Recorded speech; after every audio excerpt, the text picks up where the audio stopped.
everybody, welcome to the review of round 8 and a preview of round 9. It was an interesting week. Gods stay undefeated. Punters get their second week. No team went back-to-back wins besides Gods of Olympus, and only one team in Bowlers Forever went over their projected score for the round.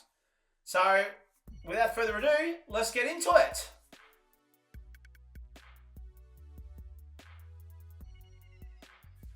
Alright, so the first game we're going to look at is Sugar Daddies getting their third win of the year, 357.5, defeating Second Destroy 320. Sugar Daddies, well, they're led by Darcy Cameron in the ruck with 48. Bailey Dale, when he's not getting death threats, got 53 as a follower. And Christian Sherry was loopholed in and got 92.5 as a utility. For Second Destroy, well, Maxi Gorn was amazing. He was unbelievable. Got a great utility score as well. And he got 58 in a ruck. LDU was the best mid with 55. And Langford, based on the rating being better compared to his peers in that position, got 18 as a full forward. If we do look at the optimised lineups, same result. Stringer comes in at full forward. And Sanders for Second Destroy. Simpkins the half forward. Besides that, Levi Ashcroft comes in for Sugar Daddies, and Took Miller comes in as a tackler. Whereas, as we said, look at this is a bit different. Utility, Gorn, Ruck, Langford with 9. That's a bit different as a best option for a team. With Horn Francis in the midfield, and LDU would have been the tackler with 42. So let's go to the next game. It's El Diablos 301 losing to Punters Paddock 337.5. El Diablos 90 behind their projections. El Diablos ED, more like erectile dysfunction. Yeah, I like that joke. Ryan was in the top 3 players, was a halfback at 55. McGluggage as utility with 87, and Dunkley as a tackler with 35. Whereas Punters Paddock, who got their second win of the year, Richards, half forward 56, who's been great this season, especially now that Bond's back. Dawson as utility, kicked a few goals too, 101.5. And Whitfield as the follower with 48. If you look at the optimised lineups, a couple little changes there. I mean, with El Diablos, McGluggage comes into the mid and Sarong goes to the tackler. Cripps comes as a utility, and the forwards change altogether. Whereas Punters Paddock got a nice little score there. Mychek would come in as a full forward, with Wilkie as the halfback, and Big Lloyd Meek as the tackler with 25. It's time for the game of the round.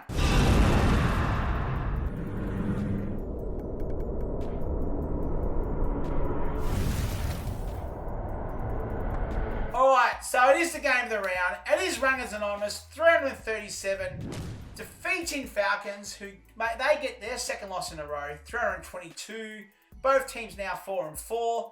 If we look at Rangers Anonymous, Viney led the way as a tackler with 48. Merritt just does what Merritt does and got 66 as a midfield. And O'Brien got the ruck as a 40. Falcons, well, they're led by Tom Green in the midfield with 70. Tim English, Ruckman got 45, and Waterman as a half forward 40. No one else done really well. If you're wondering why this is the game of the round, yes, it is a low scoring round, but it was the closest game. And every other game was a bit of a wipeout, really. If you look at the optimised lineups, though, some pretty good scores, and the scores would have been actually changed. It would have been Falcons with the win. A couple of different things there. Walker would have come in as a half forward. Wedderin as a halfback. Powers a tackler. Callahan would have come in as well, whereas for Rangers, Nate Caddy would have come in, and Viney would have been the halfback, because Steele would have been the better tackler. May would have come as a halfback there as well. Sorry, Viney would have been the half forward. Stuff that up. But that's that game of the round.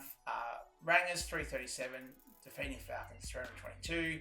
Both teams now 4-4 on the ladder.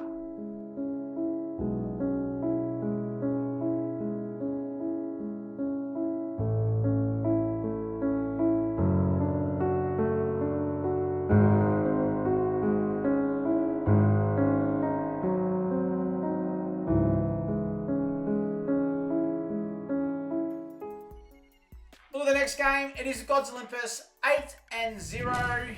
Stay undefeated. Defeating Renegades, 328.5. Gods Olympus, or Sweet, was the ruckman with 51. Probably the best ruckman for the round, besides Gorn, obviously. So second best ruckman for the round. Yeah, whatever.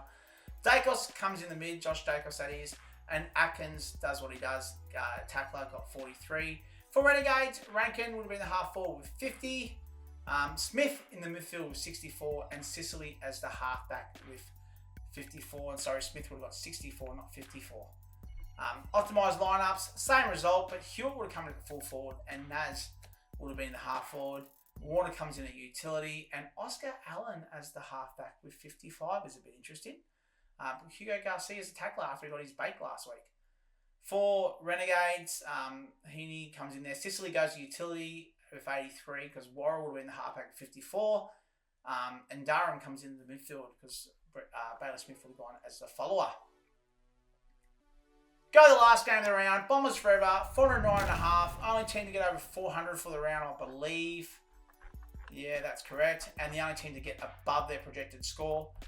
Defeating Gators bitches through 409.5 to 363.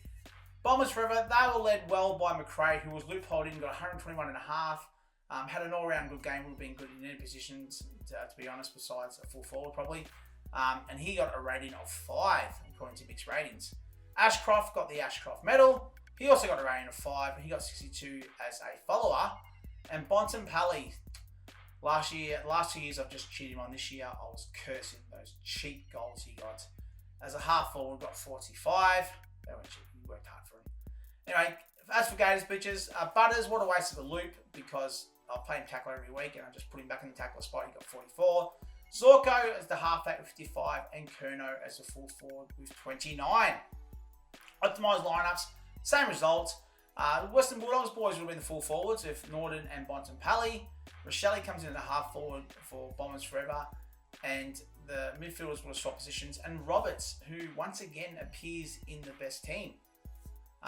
Harris Andrews would have come in as a halfback for myself with 65. And Track would have gone to utility. So if we have a look at the round 8 team of the week, 543.5. Tim English would have been the full forward. I think he had 16 or 17 scoring involvements, and that's probably the reason why he would have been the full forward. Ed Richards, the half forward. McRae, the utility. Gorn, the ruck. Tom Green, the mid. Will Ashcroft, the follower. Harris Andrews as the halfback, and Jack Still as the tackler. If I look at that lineup, 2 of those players didn't even get a game. And one not even in that position. So there we go. Ladder after round 8. Gods of Olympus, 8-0. Highest scoring team of the round, 300. Average of 388.1. Next is Bombers forever, 3 games behind, with a nice average of 383.5. El Diablos has the same amount of games won, but they got a poor score, a couple of poor results for them too. Maltese Falcons and Rangers, as mentioned, are 4-4, and then 4 teams and 3-5, led by Gators bitches. And then Punters Paddock get their second win of the year, and they are bottom of the ladder. Remember, I think Mick needs to confirm it, but I think mid-season draft may be after this round. So I think you have to start dropping players if you're going to drop players. I'm not too sure.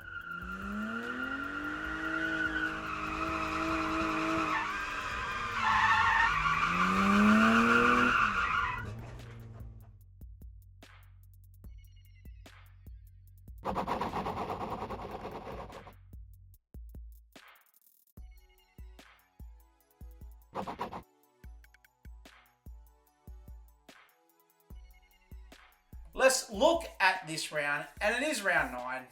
This week, Sugar Daddies are playing Bombers forever.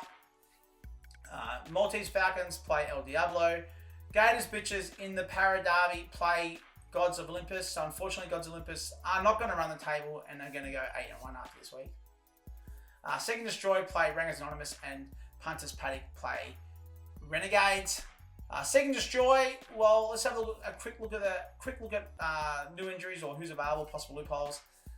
Sugar Daddies, should I say, not Second Destroy. Sugar Daddies, Tom Stewart's a test, but I thought he was going to be out for 4 or 5 weeks. I thought that's what they're going to do, but who knows with Geelong because they just play games. And Bombers forever lose Jeremy McGovern to concussion. Possible loopholes. Cameron on Thursday night, who's been pretty good as a loophole for Shooter Daddies year to date. And Mackay plays on Friday. He has got a few Bombers players playing the Twilight on Saturday, so they're in options too.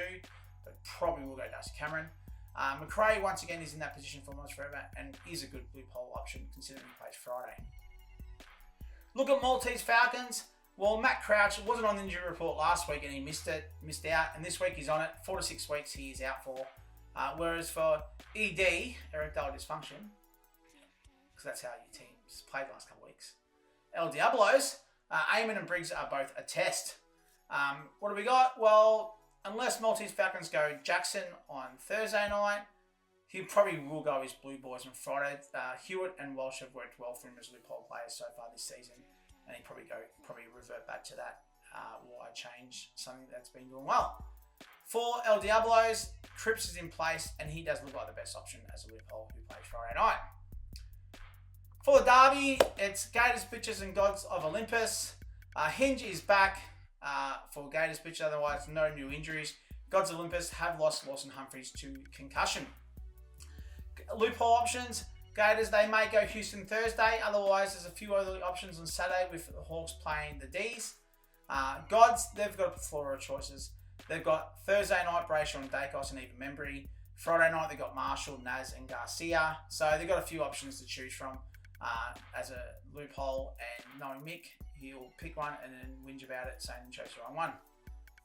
For Seek and Destroy, next game, Seek and Destroy at Rangers. Stanley has got an injury of a hamstring, it says here, whereas Rangers Anonymous, Caniglio's still out. Kelly's got a hip injury, and DeGoey's not playing this week. Seek and Destroy do get Caldwell back, though, through their injury. If he is selected, of course. Options for loophole, they could go Thursday night Clark or Dacos, whereas Rangers have got a really good option in Bolton and Jack Still.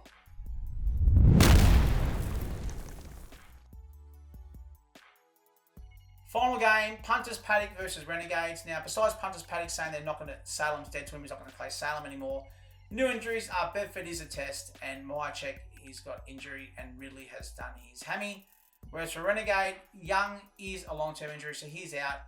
Loman is a test, and in his own words, Oliver, who knows if he's going to play this week. The options, well, both teams look like they've got their loopholes in place already, with Punters Paddock going Wilkie and Renegades going TDK.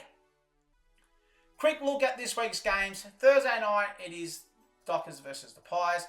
Friday, Saints and the Blues. Saturday afternoon, D's and the Hawks. Twilight Saturday is the Bombers and the Swans. Saturday night in Darwin, where Suns have a great record actually. Don't think they've lost up there. They play the Dogs. Showdown, Port versus the Crows Saturday night as well. And then Tigers versus the Eagles. Geelong play the Giants, who apparently Giants have won down in GMHBH the last 4 times. And North play the Lions as the last game. So that's it for this week's review/preview. Good luck to everyone besides Gods. I hope you get your first loss this week. But anyway, thank you and see you later.